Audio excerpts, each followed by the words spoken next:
On to Cesar Chavez. He began his life in Yuma, Arizona, where his family owned a grocery store and a vegetable farm. They lost the farm during the Great Depression and moved to California to become migrant workers. They picked beans, cherries, and lettuce in the spring, grapes, tomatoes, and corn in the summer, and cotton in the fall. When he wasn't working on the fields, Cesar attended school. Because his family moved with the harvest, he attended many schools in a very short time. 65 in all. Sometimes the teachers hit him because he spoke Spanish. He felt sad because he loved his language.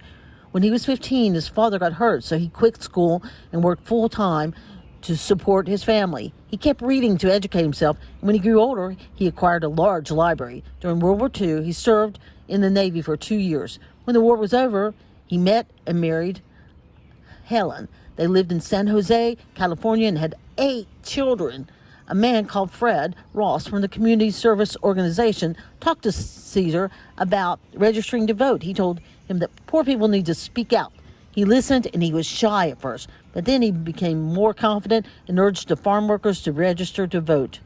He worked to make sure the farm workers were treated fairly, and at the time, grape pickers only earned $1 per hour. He started a United Farm Workers Organizing Committee to fight for better pay.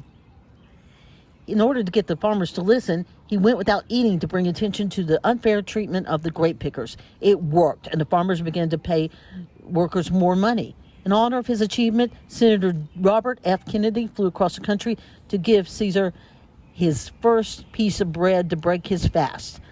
A few years later, he fasted again to draw attention to the illnesses that the pickers got from the dangerous chemicals farmers sprayed on the grapes. He helped to bring about the changes in the use of harmful chemicals. He died in his sleep in 1993 at the home of a friend in Arizona.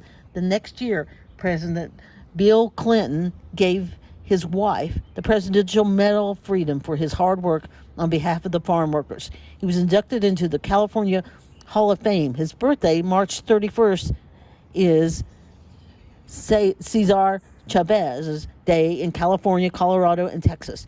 He dedicated his life to make things better, not and more, just for all people.